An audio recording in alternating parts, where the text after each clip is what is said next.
देखिए, सरकार की वित्तीय स्थिति बहुत अच्छी है, मैं आपको बता दूं। माननीय मुख्यमंत्री खुद कहते हैं कि हमारी स्थिति बहुत बढ़िया है और ये तो अपोजिशन हमारे को बदनाम कर रहा है। और कल अपोजिशन ने भी ये साबित कर दिया कि सरकार की स्थिति बहुत अच्छी है और हमने इसलिए बार बार धन्यवाद किया सरकार का।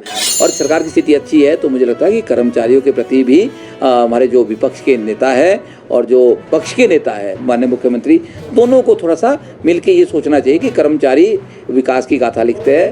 हम ज़्यादा नहीं मांग रहे, जो ड्यू है वो तो दे दो, एरियर और डीए तो दे दो, भत्ते तो फिर उसके बाद मांग करेंगे। देखिए, जो हमारे एफिलिएट्स है उसमें सबसे बड़ा एफिलिएट है इलेक्ट्रिसिटी बोर्ड HRTC, जो नंबर में बड़ा है एजुकेशन को छोड़ के। पहला मेरा एफिलिएट एजुकेशन डिपार्टमेंट है, वो सबसे बड़ा है। इलेक्ट्रिसिटी बोर्ड है। इलेक्ट्रिसिटी बोर्ड बड़े लंबे टाइम से संघर्ष में है अपनी मांगों को लेके। तो जी बहुत सारी चीज़ें हैं, OPS भी नहीं मिली है और ईयर भी नहीं मिला है और भी फैक्टर्स है। फिर उसके बाद आपने देखा होगा HRTC की आपने बात की, तो HRTC को पहले घोषणा हुई थी कि उनको हम 100 करोड़ देंगे, फिर 10 करोड़ की भी बात हुई है, 51 करोड़ की भी बात हुई थी। तो मुझे लगता है कि अभी जितनी देनदारियां हैं, ओवर टाइम की देनदारी तो उनको मिलनी चाहिए। अगर उनको छुट्टी नहीं मिलती है, ओवर टाइम में काम करना पड़ रहा है, वो तो मुझे लगता है साथ साथ मिलनी चाहिए। उसका भुगतान तो मतलब उसको उसी वक्त होना चाहिए, महीने होना चाहिए। तो इन कुछ मुद्दों को लेके देखिए, सरकार की वित्तीय स्थिति बहुत अच्छी है, मैं आपको बता दूं। माननीय मुख्यमंत्री खुद कहते हैं कि हमारी स्थिति बहुत बढ़िया है और ये तो अपोजिशन हमारे को बदनाम कर रहा है। और कल अपोजिशन ने भी ये साबित कर दिया कि सरकार की स्थिति बहुत अच्छी है और हमने इसलिए बार बार धन्यवाद किया सरकार का।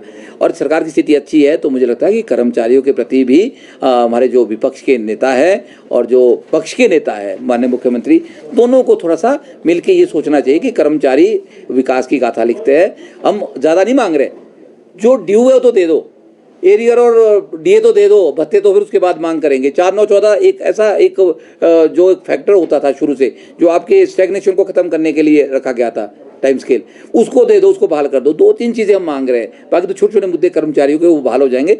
बात सही है आपकी, अगर आने वाले समय में हालात नहीं होते हैं तो कर्मचारियों के पास तो कोई रास्ता नहीं है। पर लेकिन हम सरकार से डायलॉग कर रहे हैं, सरकार शायद इस तरफ भी ध्यान दे रही है। माननीय मुख्यमंत्री ने कहा है कि जैसी भी स्थिति ठीक होती है मैं ज़रूर दूंगा। अभी माननीयों के लिए स्थिति ठीक हो गई है तो शायद कर्मचारियों के लिए भी स्थिति जल्दी ठीक हो जाएगी, हम ऐसा भी मान रहे हैं। Thank you. आपने एक चीज़ बोली है कि आगे का रास्ता क्या, मतलब नेक्स्ट क्या कदम होगा? नहीं, अभी हम कन्वेंशन कर रहे हैं 12 जिलों में। थोड़ा संगठन का कार्य थोड़ा सा नीचे ग्रासरूट तक ले जाना चाहिए, क्योंकि बड़ा परिवार हो जाएगा, उसमें सबको जवाबदेही उनकी सुनिश्चित हो जाए, सारे डिपार्टमेंट्स की, सारे लोगों की, उनको अपनत्व पैदा हो जाए कि नहीं हमारा है संगठन, हमारा अपना संगठन है। हाल ही में एक चीफ इंजीनियर की डेथ हुई है, महासंघ क्या लगता है इस? देखिए, जो वर्मा जी की अगर बात करूँ इन्होंने तो वर्मा जी बताएंगे अच्छे से। इसमें जो हमारे बिजली बोर्ड में विमल नेगी जो चीफ इंजीनियर थे, और इसमें तो हमने भी उस टाइम सरकार को लिखा है और सरकार माननीय मुख्यमंत्री से वार्ता भी हुई है और डिटेल में चर्चा हुई है। और हमारे हिसाब से जो प्रेमा फेसी हम कह सकते हैं, जो सर्कमस्टेंशियल एविडेंस है, उस हिसाब से हमें लग रहा है कहीं ना कहीं वो एक किस तरह का उस अधिकारी को विवश किया गया और उसको ऐसे फैसले लेने के लिए मजबूर किया गया।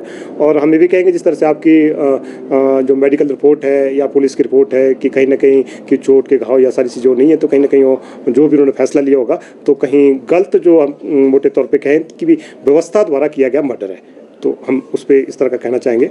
और अभी जो इंक्वायरी बिठाई है जिसमें ओंकार शर्मा जी है एडिशनल चीफ सेक्रेटरी, और दूसरे FIR भी हुई है और उसमें भी इन्वेस्टिगेशन चली है।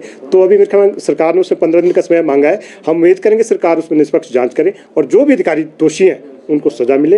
अगर हम उससे संतुष्ट नहीं होंगे, एक बार फिर से वार्ता सरकार से करेंगे। और अगर उसमें अगर निष्पक्ष कोई जांच नहीं होती तो हम ये भी मांग करेंगे कि इसमें CBI की जांच हो, ताकि जो अधिकारी दोषी हैं उनको सज़ा मिले।